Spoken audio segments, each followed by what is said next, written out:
Joshua 5 1 to 7:15. When all the Amorite kings west of the Jordan and all the Canaanite kings who lived along the Mediterranean coast heard how the Lord had dried up the Jordan River so the people of Israel could cross, they lost heart and were paralyzed with fear because of them. At that time, the Lord told Joshua, "Make flint knives and circumcise this second generation of Israelites." So Joshua made flint knives and circumcised the entire male population of Israel at Gibeath Haaraloth. Joshua had to circumcise them because all the men who were old enough to fight in the battle when they left Egypt had died in the wilderness. Those who left Egypt had all been circumcised, but none of those born after the Exodus during the years in the wilderness had been circumcised. The Israelites had traveled in the wilderness for 40 years until all the men who were old enough to fight in the battle when they left Egypt had died.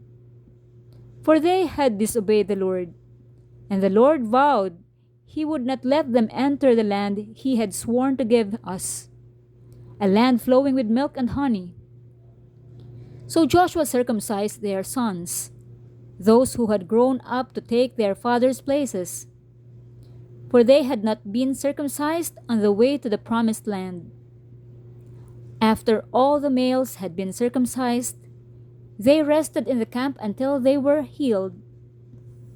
Then the Lord said to Joshua, "Today I have rolled away the shame of your slavery in Egypt." So that place has been called Gilgal to this day. While the Israelites were camped at Gilgal on the plains of Jericho, they celebrated Passover on the evening of the 14th day of the first month. The very next day, they began to eat unleavened bread and roasted grain harvested from the land. No manna appeared on the day they first ate from the crops of the land, and it was never seen again. So from that time on, the Israelites ate from the crops of Canaan.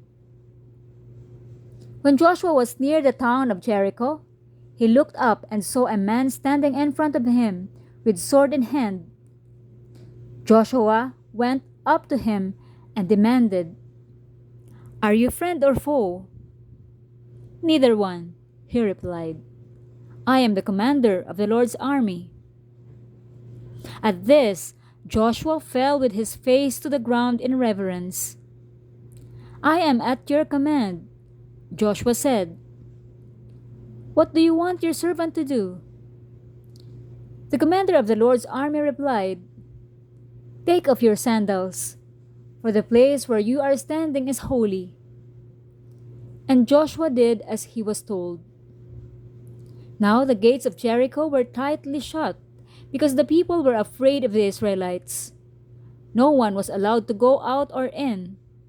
But the Lord said to Joshua, "I have given you Jericho, its king, and all its strong warriors. You and your fighting men should march around the town once a day for 6 days. 7 priests will walk ahead of the ark, each carrying a ram's horn. On the 7th day, you are to march around the town 7 times with the priests blowing the horns. When you hear the priests give one long blast on the ram's horns, have all the people shout as loud as they can. Then the walls of the town will collapse, and the people can charge straight into the town." So Joshua called together the priests and said, "Take up the ark of the Lord's covenant, and assign 7 priests to walk in front of it, each carrying a ram's horn." Then he gave orders to the people, "March around the town, and the armed men will lead the way in front of the ark of the Lord." After Joshua spoke to the people, the 7 priests with the ram's horns started marching in the presence of the Lord, blowing the horns as they marched, and the ark of the Lord's covenant followed behind them. Some of the armed men marched in front of the priests with the horns and some behind the ark, with the priests continually blowing the horns. "Do not shout, do not even talk," Joshua commanded. "Not a single word from any of you until I tell you to shout. Then shout." So the ark of the Lord was carried around the town once that day, and then everyone returned to spend the night in the camp. Joshua got up early the next morning, and the priests again carried the ark of the Lord. The 7 priests with the ram's horns marched in front of the ark of the Lord, blowing their horns. Again, the armed men marched both in front of the priests with the horns and behind the ark of the Lord. All this time the priests were blowing their horns. On the second day, they again marched around the town once and returned to the camp. They followed this pattern for 6 days. On the seventh day, the Israelites got up at dawn and marched around the town as they had done before. But this time, they went around the town 7 times. The seventh time around, as the priests sounded the long blast on their horns, Joshua commanded the people, "Shout, for the Lord has given you the town. Jericho and everything in it must be completely destroyed as an offering to the Lord. Only Rahab the prostitute and the others in her house will be spared, for she protected our spies. Do not take any of the things set apart for destruction, or you yourselves will be completely destroyed, and you will bring trouble on the camp of Israel. Everything made from silver, gold, bronze, or iron is sacred to the Lord, and must be brought into his treasury." When the people heard the sound of the ram's horns, they shouted as loud as they could. Suddenly, the walls of Jericho collapsed, and the Israelites charged straight into the town and captured it. They completely destroyed everything in it with their swords. Men and women, young and old, cattle, sheep, goats, and donkeys. Meanwhile, Joshua said to the 2 spies, "Keep your promise. Go to the prostitute's house and bring her out, along with all her family." The men who had been spies went in and brought out Rahab, her father, mother, brothers, and all the other relatives who were with her. They moved her whole family to a safe place near the camp of Israel. Then the Israelites burned the town and everything in it. Only the things made from silver, gold, bronze, or iron were kept for the treasury of the Lord's house. So Joshua spared Rahab the prostitute and her relatives who were with her in the house. Because she had hidden the spies Joshua sent to Jericho. And she lives among the Israelites to this day. At that time, Joshua invoked this curse: "May the curse of the Lord fall on anyone who tries to rebuild the town of Jericho. At the cost of his firstborn son, he will lay its foundation. At the cost of his youngest son, he will set up its gates." So the Lord was with Joshua, and his reputation spread throughout the land. But Israel violated the instructions about the things set apart for the Lord. A man named Achan had stolen some of these dedicated things. So the Lord was very angry with the Israelites. Achan was the son of Carmi, a descendant of Zimri, son of Zerah, of the tribe of Judah. Joshua sent some of his men from Jericho to spy out the town of Ai, east of Bethel, near Beth-aven. When they returned, they told Joshua, "There's no need for all of us to go up there. It won't take more than 2,000 or 3,000 men to attack Ai. Since there are so few of them, don't make all our people struggle to go up there." So approximately 3,000 warriors were sent, but they were soundly defeated. The men of Ai chased the Israelites from the town gate as far as the quarries, and they killed about 36 who were retreating down the slope. The Israelites were paralyzed with fear at this turn of events, and their courage melted away. Joshua and the elders of Israel tore their clothing in dismay, threw dust on their heads, and bowed face down to the ground before the ark of the Lord until evening. Then Joshua cried out, "O sovereign Lord, why did you bring us across the Jordan River if you are going to let the Amorites kill us?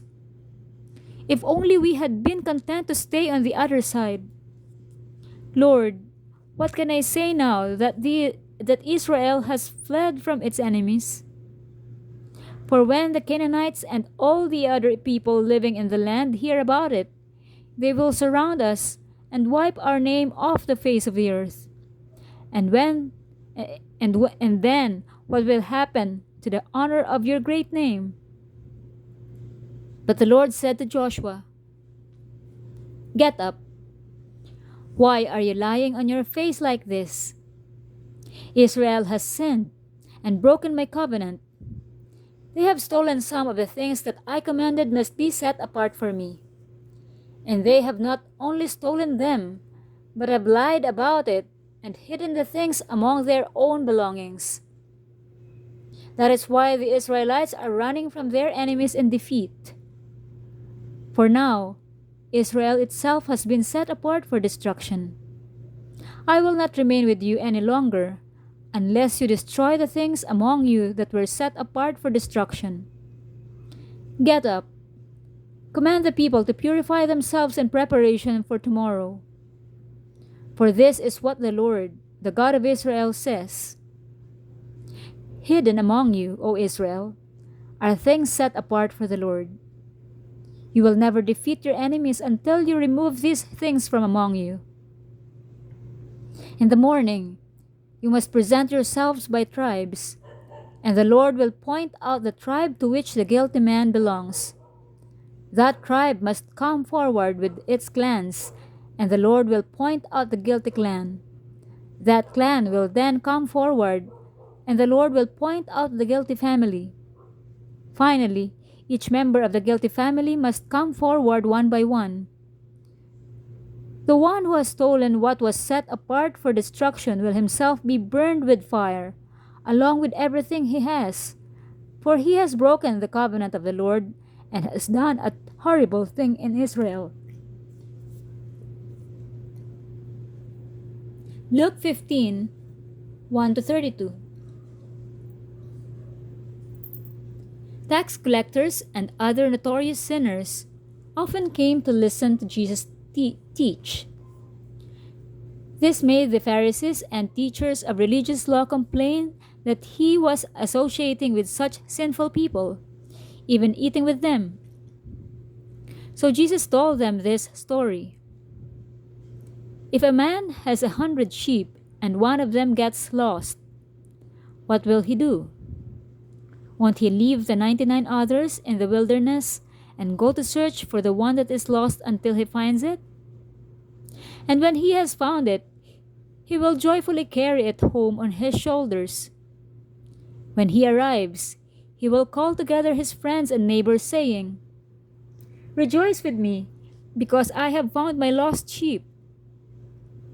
In the same way, there is more joy in heaven over one lost sinner who repents and returns to God than over 99 others who are righteous and haven't strayed away. Or suppose a woman has 10 silver coins and loses one. Won't she light a lamp and sweep the entire house and search carefully until she finds it? And when she finds it, she will call in her friends and neighbors and say, "Rejoice with me, because I have found my lost coin." In the same way, there is joy in the presence of God's angels when even one sinner repents. To illustrate the point further, Jesus told them this story. A man had 2 sons. The younger son told his father, "I want my share of your estate now, before you die." So his father agreed to divide his wealth between his sons. A few days later, this younger son packed all his belongings and moved to a distant land, and there he wasted all his money in wild living. About the time his money ran out, a great famine swept over the land, and he began to starve. He persuaded a local farmer to hire him, and the man sent him into his fields to feed the pigs. The young man became so hungry that even the pods he was feeding the pigs looked good to him, but no one gave him anything. When he finally came to his senses, he said to himself, "At home, even the hired servants have food enough to spare, and here I am dying of hunger. I will go home to my father and say, 'Father, I have sinned against both heaven and you, and I am no longer worthy of being called your son. Please take me on as a hired servant.'" So he returned home to his father, and while he was still a long way off, his father saw him coming. Filled with love and compassion, he ran to his son, embraced him, and kissed him.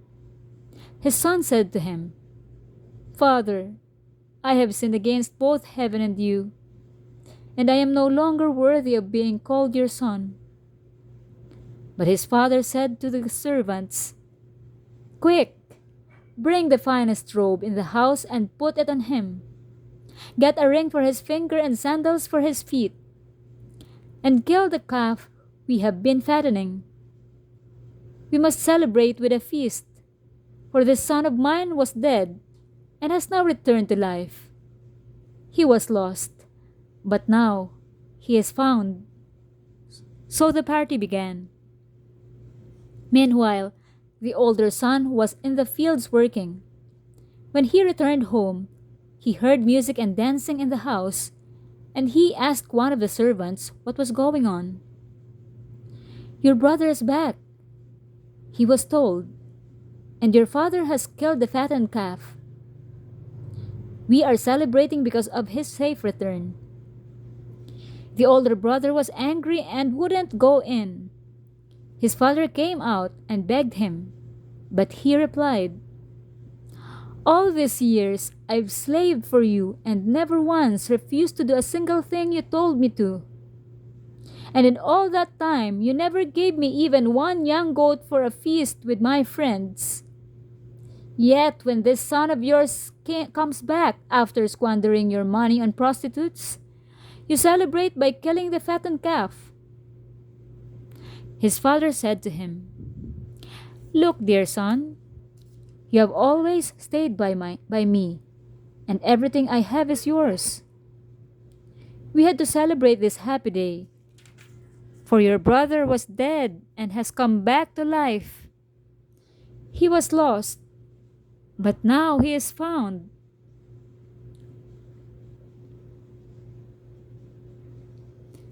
Psalm 81, 1 to 16. Sing praises to God our strength.